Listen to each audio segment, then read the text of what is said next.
Yes, folks, indeed. My name is Tall Biscuit. This is Blue Please on WoW Radio, the terrible radio station. Yes, apparently we have no podcasts worth listening to, so what the hell are you guys doing here? Good lord, you're embarrassing us. You're ruining his point by being here. We can't have hundreds and hundreds and hundreds of live listeners, and we can't have tens of thousands of podcast listeners to the show, because it's ruining George's point. You're terrible, guys. Seriously, how could you be so mean? Honestly. You have no consideration for other people. Anyway, I don't have any consideration for other people either, so I'm going to barge on regardless. Now, first topic for the week here on Blue Please. It's the only post-BlizzCon show. Wow. Yeah, I'm that cool that I travelled back, forward through time, and I can now tell you what is going to happen at BlizzCon, even though it's already happened, at least in my head. I need to keep off the pills. Now, it'll be the only pre-BlizzCon Blue Please, sadly, because I won't be here next week, because I will be in the air. No, I actually do mean in the air. It's not the pills again. I will actually be flying. So, here's the deal. Let's talk about what might happen. Now, I think it's probably safe to say at this point that there is going to be an announcement of some kind. Now, you would think that there would be an announcement of some kind. And why would you think that? Well, there's any number of reasons. Maybe because they're doing an entire convention. Well, that's a usual reason. Maybe historical precedent. Let's see. 2005, they announced The Burning Crusade. 2007, they announced Wrath of the Lich King. WWI, they announced, wait for it, Diablo 3. And of course, the Korean thing that they did, they announced StarCraft 2. So, they've pretty much got a 100% hit record when it comes to announcing cool stuff at conventions. So, one would assume, especially if they're doubling the size of the convention this year, that they're actually going to be showing us something worthwhile that isn't Diablo 3 or StarCraft 2. Not to say they're not worthwhile, because I am looking forward to playing both. That's all I can say. But they're going to announce something. As to what? I have no idea. So let's speculate aimlessly for the next 13 or so minutes. Now, let's have a look at what they could announce. There are three possibilities, at least in my opinion. One, they could resurrect an old franchise. Probably not going to happen, let's face it. Unless they plan on making DS or console versions, no. As much as I would like to see a brand new rock and roll racing game, I don't think that's going to happen. No, there's not going to be another rock and roll racing, maybe for the DS or mobile device, but that'll be it. So, what else? Well, we've got Blackthorn, no. The Death and Return of Superman, oh lord, I hope not. Good lord, that was a terrible game. What else we got? Lost Vikings, probably one of the best examples of classic Blizzard titles. Probably not. I mean, the problem with actually bringing franchises like that back is that Blizzard has got a lot of strength in its three existing franchises. Now, its older stuff, not so much. It wasn't so big back then. It was, its only bad game that it's ever done, The Death and Return of Superman. So there's not a lot of prestige behind those titles. Bringing a game into a new franchise, well, that's a little bit different. Actually creating a brand new franchise. You can do that. You can launch it off the back of the fact that you have three successful franchises, but bringing back an old one, well, not so much, because it's about managing expectations more than anything. If you announce something brand new, you can manage expectations very effectively. If you bring back a really old franchise that wasn't actually all that great to begin with, the expectations are kind of out of your control.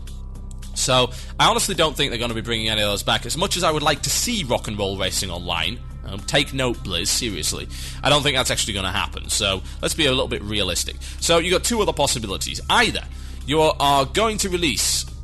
Actually, you've got three possibilities. What am I talking about? Okay, here's the other three possibilities. These are our chief weapons. Yes, this is the Spanish Inquisition. Now, here we go. Either you bring in a brand new IP, you come up with something brand new, or you put something into one of the existing franchises, either a spin-off or a new sequel, or you create an MMO version of one of your existing franchises. Those are the three possibilities that I see happening. So let's go through them.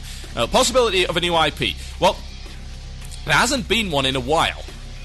Now, as to whether or not we're going to get any, again, that is questionable. Who knows? Really. There's been no indications of any sort. Except for, of course, one thing, and that's the fact that they hired on programmers for an advanced next-generation MMO. Now, that leads us on to the second possibility, an MMO version of something that already exists. Now, we already have WoW, so that's Warcraft covered, which means we've got StarCraft and we've got Diablo. Now, with a brand new StarCraft and a brand new Diablo game coming out, I don't think it's really going to end up being an MMO based off an existing franchise. I really don't. Now, let's talk about whether or not it's even viable to do that. That's a discussion point that a lot of people have brought up in the past when people have said, well, there's going to be World of StarCraft this year, or there's going to be World of Diablo this year, or whatever. They've always brought these kind of things up. So let's think about it for a minute. Is it viable? Well, let's look at another company that likes to release lots of MMOs. It's called Sony Online Entertainment. Yeah, they're doing really well there. Yeah. They release a bunch of MMOs, don't support them properly, and they all fail, aside from EverQuest, which is their one and only remaining cash cow right now. And of course, 90% of the EverQuest population end up playing WoW anyway.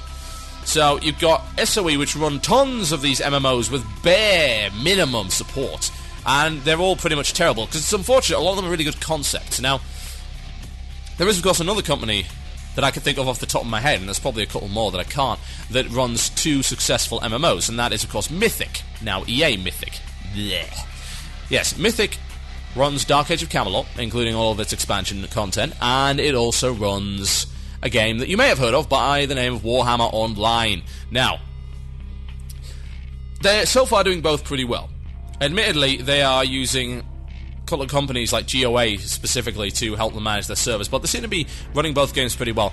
As to whether or not they're going to phase out Dark Age of Camelot, well, it's kind of been phasing itself out for a long time now. There's a myriad of issues with that game, even though it had some really good PvP.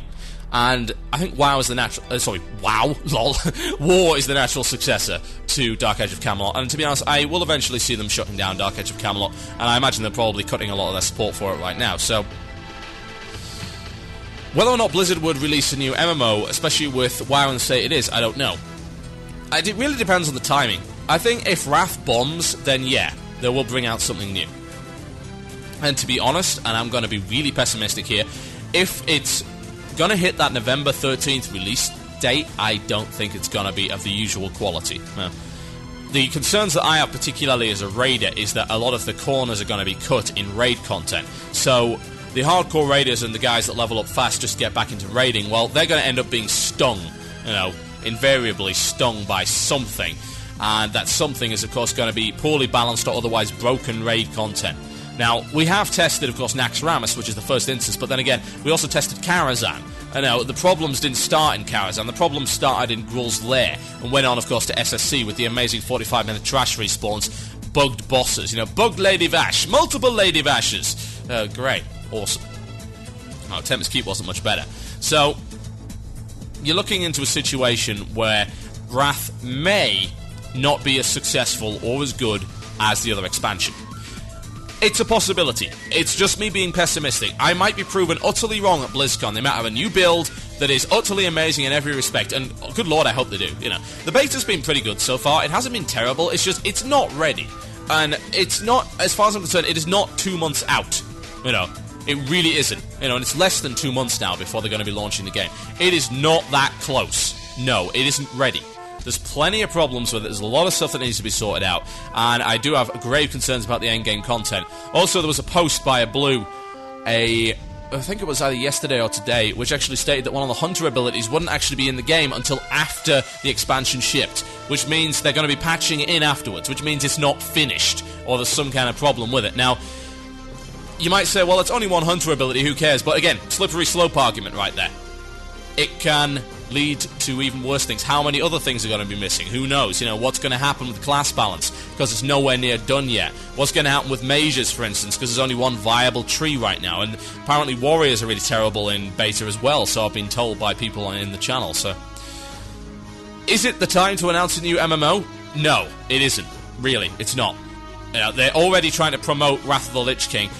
BlizzCon is going to be the last big chance to do that before launch and convince people that, yes, this is worth playing over War, our first big competitor, even though it's a completely different game. I've talked about this before, so I'm not going to cover it in great detail, but the games are completely different. They attract two completely different crowds, and yeah, there was a lot of people jaded with WoW, and they're going to try War, but if they're not into PvP, they're not going to like it, because the PvE ain't that great. I like the PvP, so I'm a big fan of War. I'm enjoying it quite a lot, but I'm certainly going to be playing on Wrath release, because I like my raiding too, and after doing my first dungeon in War, I can safely say that Blizzard are on top of that one. So, what's the other possibility? Well, the other possibility is bringing back another game in an existing franchise. The problem is they're already doing that. StarCraft 2 and Diablo 3, which leaves, of course, the one and only possibility of Warcraft 4. Now, yeah, it's probably about time for Warcraft 4. As to what they're going to be doing as regards to the lore, bearing in mind that Warcraft 4, Warcraft 3 anyway, was a heck of a lot more story-based. I've got to go out there and say it. It might annoy some StarCraft fans, but Warcraft 3 was a heck of a lot more story-based than StarCraft was. Yes, it was. It was. There were cutscenes, there were quests, there were storylines, there were heroes that you progressed and leveled up and all that kind of thing. Yeah, it is probably about time for Warcraft 4. Will they announce it? I don't know. They may not. I mean, Warcraft 3 is certainly not a dead game by any stretch of the imagination, but then you could also argue neither StarCraft or Diablo 2, so it's not like they need that as an excuse. Warcraft 4? Possibly. There is, of course, one other possibility. It's within this possibility, so I'm not going to say, hey, there was actually a fourth possibility, I forgot it, ha ha ha. What I'm actually going to say is, well, there is a possibility for a spin-off title from any of those three series. You've got Diablo, you've got your Warcraft, and, of course, you have StarCraft. So, what do we got? Possibilities. StarCraft Ghost? No. I think we've safely seen that go down the pan. To be honest, if they had actually started redeveloping StarCraft Ghost, bear in mind StarCraft Ghost was originally for the original Xbox, and they said they weren't going to bring it out on PC, and I've played it, and I played it 3 years ago, and it wasn't even close to being done. I don't think they somehow have managed to create a next-gen version without anyone knowing, really. Not a murmur, not a single tweet from anybody about StarCraft Ghost. I think we can safely say it's probably down the can. What about a resurrection of Warcraft Adventures? Please no. No. Now is not the time for a point-and-click. I'm sorry. Point-and-clicks... Yes, it's kind of sad to have seen them go, but you really think people are going to buy it? Really? The mass market appeal that you're looking for with the games, particularly with your current user base, are not going to enjoy point-and-click adventure games. So I think we can safely discard that. Also bear in mind that it was being partly developed by third parties, I recall, and that company's not very good at anything, so let's just ignore that. Now, of course, there could be another Diablo title. What I'd like to see, really, is, them actually go into a little bit of DS development. You might say, well, Total Biscuit, why DS?